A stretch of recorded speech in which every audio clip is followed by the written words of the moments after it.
Hello friends, this is Anugunj by Radhika.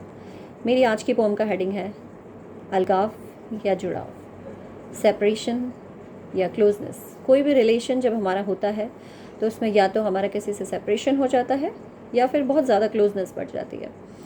ये दोनों ही किसी एक कारण से होते हैं, वो होता है कॉन्वर्सेशन। जब भी हम किसी रिलेशन में किसी के साथ कॉन्वर्सेशन में हैं तो उस कॉन्वर्सेशन में अगर हम कंटिन्यूसली अग्री हैं चीज़ से, उस बात से, तो शायद रिश्ता हमारा बना रहता है, क्लोजनेस बनी रहती है।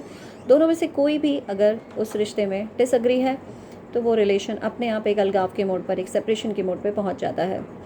तो कुछ लाइंस मैंने कनेक्ट करी हैं क्योंकि मुझे ऐसा फील होता है कि वो एक कॉन्वर्सेशन ही, एक हेल्दी कॉन्वर्सेशन ही होता है जो शायद रिश्ते को बना के रखता है, और एक ऐसा ही कॉन्वर्सेशन है जो रिश्ते को तोड़ भी सकता है।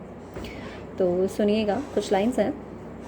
किसी भी रिश्ते में बहुत दूर चलने के बाद, किसी भी रिश्ते में बहुत दूर चलने के बाद उस रिश्ते के परिणाम के रूप में जो अलगाव या जुड़ाव पाते हैं हम, वो बातचीत ही उसका आधार है जिसे अपनाकर इतनी दूर चले आते हैं हम। वो बातचीत ही उसका आधार है जिसे अपनाकर इतनी दूर चले आते हैं हम। बातों के उस रेले में, विचारों के उस मेले में, बातों के उस रेले में, विचारों के उस मेले में हमने कितनी बातों और विचारों के आदान प्रदान में सहमति जताई थी, कितनी बार बातों और विचारों का मुद्दा उठाकर नाराज़गी जताई थी।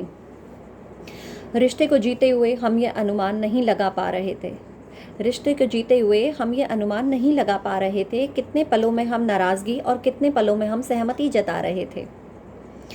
बीते पलों में अगर सिर्फ सहमति जता रहे थे तो अब रिश्ते में जुड़ाव पा रहे थे हम, और अगर सिर्फ नाराज़गी जता रहे थे तो अब अलगाव पा रहे थे हम।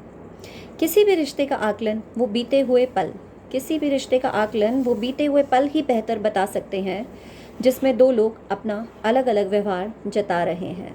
Thank you.